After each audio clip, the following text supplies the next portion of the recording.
সম্মানিত ভাইয়েরা, আজকে পরিবর্তনের 9 মাস অতিক্রান্ত হয়েছে। আমাদের প্রধান উপদেষ্টা বলেছেন, একাধিকবার বলেছেন, জাতীয় নির্বাচন তিনি এই বছরের ডিসেম্বর থেকে আগামী বছরের জুনের মধ্যে সম্পন্ন করতে চান। আমরা বারবার বলেছি, তাই তার এই কথার উপরে আমরা আস্থা রাখতে চাই এবং আস্থা রেখে এটার জন্য আমাদের বিবেচনায় সুইটেবল টাইম কী হতে পারে আমরা সেইটাও ফ্লেক্সিবলি বলেছি। আমরা তাকেও বাধ্য করতে চাই না। আমরা কেন বাধ্য করতে যাব? কারণ তিনি তো সকলদের দ্বারা সমর্থিত। আমরাই তো তাকে এই দায়িত্ব সবাই মিলে দিয়েছি। তিনি তো জোর করে নেননি আমাদের কাছ থেকে। তিনি তো আমাদের প্রতিপক্ষ না। তিনি এখন সরকারের অভিভাবক। এ দায়িত্ব সকল রাজনৈতিক দল এবং অংশীজন স্বেচ্ছায় আমরা তার উপর অর্পণ করেছি। আমাদের দায়িত্ব তাকে সহযোগিতা করা তার সার্বিক কাজে। আমরা আমাদের জানা মতো আমাদের পক্ষ থেকে আমরা কোনো ধরনের কোনো অসহযোগিতা করিনি, বরঞ্চ যতটুকু আমাদের যেখানে সম্ভব আমরা সেই সহযোগিতা করেছি। অন্যান্য রাজনৈতিক অংশীজনের প্রতি, সংগঠনগুলোর প্রতি আমরা আহ্বান জানাই যে এই সরকার যেহেতু আমাদের সকলের সরকার, আসুন আমরা সবাই মিলে তাকে সহযোগিতা করি।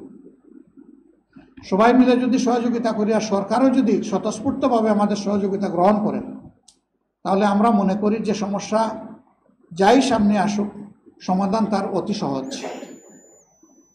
কিন্তু এইখানে বোঝাপড়ায় যদি কোনো গ্যাপ তৈরি হয় আর জাতি যদি কোনো সংকটে পড়ে, এ দায় আমরা কেউ এড়াতে পারব না। অতএব দায় সৃষ্টি হওয়ার আগেই সমাধানের পথে হাঁটাটাই হচ্ছে বুদ্ধিমানের কাজ, উত্তম কাজ। আমরা সরকার এবং রাজনৈতিক দলগুলোর প্রতি উদাত্ত আহ্বান জানাই যে পারস্পরিক সহযোগিতার মনোভাব নিয়ে আসুন প্রিয় দেশকে, জাতিকে আমরা আশাবাদী করি এবং সামনের দিকে এগিয়ে নিয়ে যাই। সম্মানিত সাংবাদিক বন্ধুগণ, আমাদের দেশটি দীর্ঘদিন মজলুম ছিল, কিন্তু আমরা বিশ্বের মানচিত্রের দিকে যদি তাকাই তাহলে আরও কিছু বেদনাদায়ক ঘটনা আমরা লক্ষ্য করি। ফিলিস্তিন দশকের পর দশক, গাজা বছরের পর বছর আজকে দারুণভাবে নির্যাতিত এবং নিষ্পেষিত। আমরা বিশ্ব সম্প্রদায়ের প্রতি আহ্বান জানাই যে আমরা যারা মানবাধিকারে বিশ্বাস করি, এই মানুষগুলোকে তাদের অধিকার নিয়ে সম্মানের সাথে বাঁচতে দিন। তার অধিকার যদি হরণ করেন তাহলে মানবাধিকারের কথা আমাদের মুখে মানায় না। এ পর্যন্ত যা ঘটেছে তার পুঙ্খানুপুঙ্খ তদন্ত হোক জাতিসংঘের মাধ্যমে, এবং যারা যেখানে যতটুকু সীমা লঙ্ঘন করেছেন, অপরাধ করেছেন, তাদেরকে বিচারের আওতায় নেওয়া উচিত। যুদ্ধ বিরতি নয়, যুদ্ধ বন্ধ। আমাদের দাবি যুদ্ধ বিরতি নয়। বিরতির মানে এরপরে বিরতি দিয়ে আবার শুরু করে দেবে, এটাই হচ্ছে। আমরা যুদ্ধ বিরতি চাই না, আমরা যুদ্ধ বন্ধ চাই। কোনো যুদ্ধ না হোক। এটা বিশ্বসভার উদ্যোগেই, জাতিসংঘের উদ্যোগে, এটাও ডায়ালগের মাধ্যমে সকল সমাধান করা সম্ভব। বিশ্বের অধিকাংশ দেশ এখানে দ্বিরাষ্ট্রের থিওরিতে সমর্থন জানিয়েছে। সেটাকে যৌক্তিকভাবে আলোচনার মাধ্যমে সমাধানে পৌঁছা উচিত।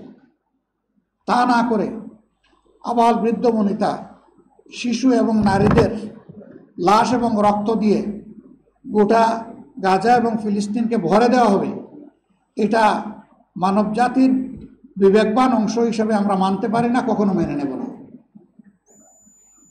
আমরা দাবি করি যে এখন এগুলো বন্ধ হওয়া উচিত। যাদেরকে নিষ্পাপ মানুষকে নির্মমভাবে হত্যা করা হয়েছে, আমরা তাদের পরিবার পরিজনের প্রতি গভীর সমবেদনা জানাই এবং আল্লাহর দরবারে দোয়া করি আল্লাহ তাদেরকে শহীদ হিসাবে কবুল করুন। পঙ্গুত্বের যন্ত্রণা নিয়ে যারা এখন চলছেন, রব্বুল আলামিন তাদেরকেও সুস্থতার নিয়ামত এনায়েত করুন এবং এই সমস্যার সমাধান হোক, আমরা দোয়া করি।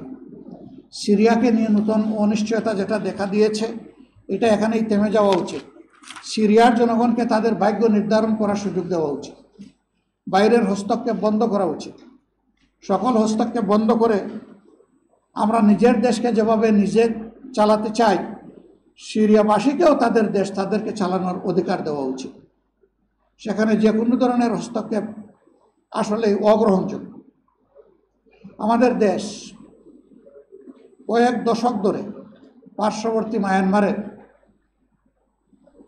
আরাকানে যারা একসময় বংশ পরম্পরায় জন্মসূত্রে বসবাস করে সে দেশের নাগরিক ছিলেন, যুগের পর যুগ, এমনকি শতাব্দীর পর শতাব্দী অত্যন্ত নির্মমভাবে তাদের উপর কষাঘাত করে জোর করে বাংলাদেশে তাদেরকে ঠেলে দেওয়া হয়েছে। অসংখ্য মানুষকে খুন করা হয়েছে, মা বোনদেরকে বেইজ্জত করা হয়েছে, অসংখ্য মানুষের ঘর বাড়ি সহায় সম্পত্তি জ্বালিয়ে পুড়িয়ে কেড়ে নিয়ে তাদেরকে নিঃস্ব করে দেওয়া হয়েছে। এই সমস্যাটার অবশ্যই মানবিক যুক্তিপূর্ণ সমাধান হওয়া উচিত এবং আমরা মনে করি তাদেরকে তাদের নিজ দেশে মর্যাদার সাথে নিরাপত্তার সাথে ফিরিয়ে নেওয়ার মধ্যেই একমাত্র সমাধান নিহিত রয়েছে। বাংলাদেশের মতো একটা ছোট্ট দেশের বুকে তাদেরকে ধারণ করা যুগের পর যুগ আসলেই দেশের জন্য এটি একটি ঝুঁকির ব্যাপার। আমরা বিশ্ব সম্প্রদায়কে অনুরোধ করব, রিলিফের নামে যে সহযোগিতা দিচ্ছেন তার জন্য আমরা অভিনন্দন জানাই, কিন্তু এটা প্রকৃত কোনো সমাধান নয়। সমাধান হবে তাদেরকে তাদের দেশে গর্বের সাথে, সম্মানের সাথে এবং নিরাপত্তার সাথে ফিরিয়ে দেওয়ার ব্যবস্থা করা। আমরা এই ক্ষেত্রে বিশ্বের সকল শান্তিকামী রাষ্ট্রের আমরা সহযোগিতা প্রত্যাশা করি।